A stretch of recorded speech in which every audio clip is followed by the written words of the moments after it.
So today I'm removing the complete engine sump on this mini R56. It's the 1.6 diesel by BMW. And what's happened is, unfortunately my sister's been driving down one of the roads to the equestrian centre. The road has sunken so much that the sump has caught the road, and unfortunately it's the lowest point under the car and there was no protection. So I haven't watched any videos how to do this. I am just going to start removing bolts from all around. So it looks like we've got all these little Torx bolts going around the perimeter of the sump, and then what we've got are a few going through the gearbox sideways into the sump. And it also looks like we need to remove this lower engine mount. Before I start, I'll just mention it was incredibly hard to get the car jacked up. These BMWs and Minis are incredibly low down, and the jacking points are so close to the ground that it's very difficult to get a jack underneath. And obviously I couldn't drive the car onto boards, but what I've done is I've put it on 2 axle stands at the back. I've left it gently supported on the jack because I really don't like the way that this car is balanced. And I've got 2 more axle stands just sat in positions under the front of the car, just in case. So we've got 16mm bolt here going through this lower engine mount here. We've got what looks like a 10mm just holding this bracket for these.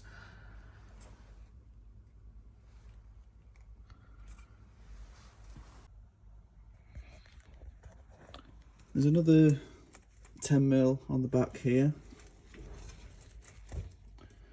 which is just blocking our access to this bolt up here. So it looks like at the gearbox end we've got 1, 2, 3 bolts that are going towards the other side of the car, and then the other way, on the other side of the sump, we've got a bolt going into the gearbox. It doesn't look to be any higher up or any more than that. We've just got all the bolts going up towards the block.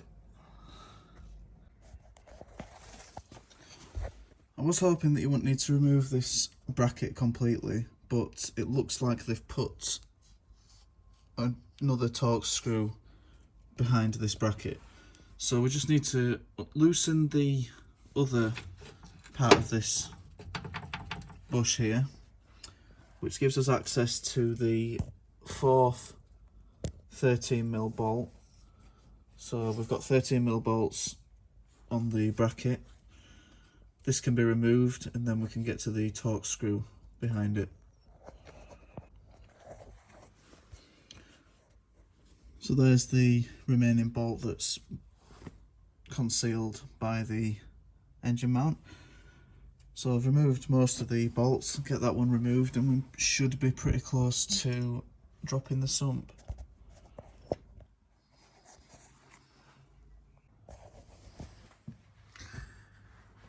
So now, providing I haven't missed any bolts, the sump should be somewhat loose.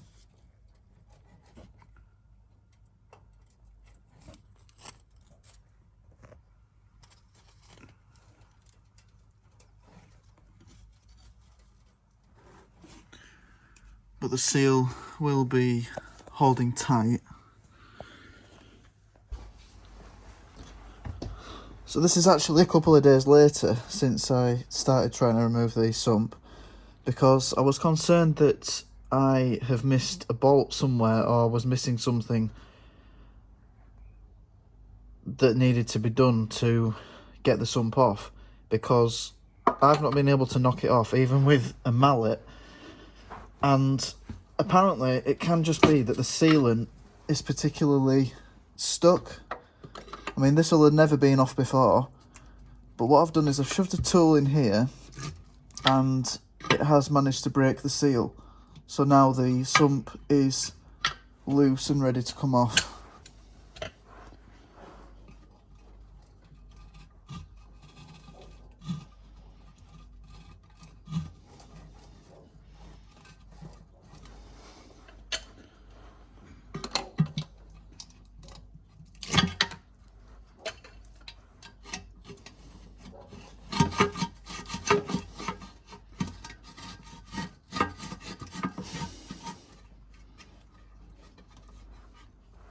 So now the only thing that I appear to have holding it in position is the dipstick, which I'm thinking must just pull out.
So the dipstick here was sealed in position, but I've managed to wiggle it free.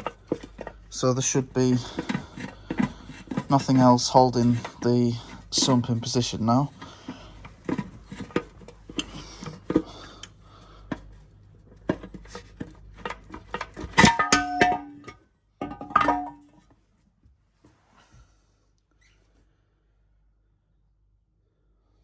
So there we go.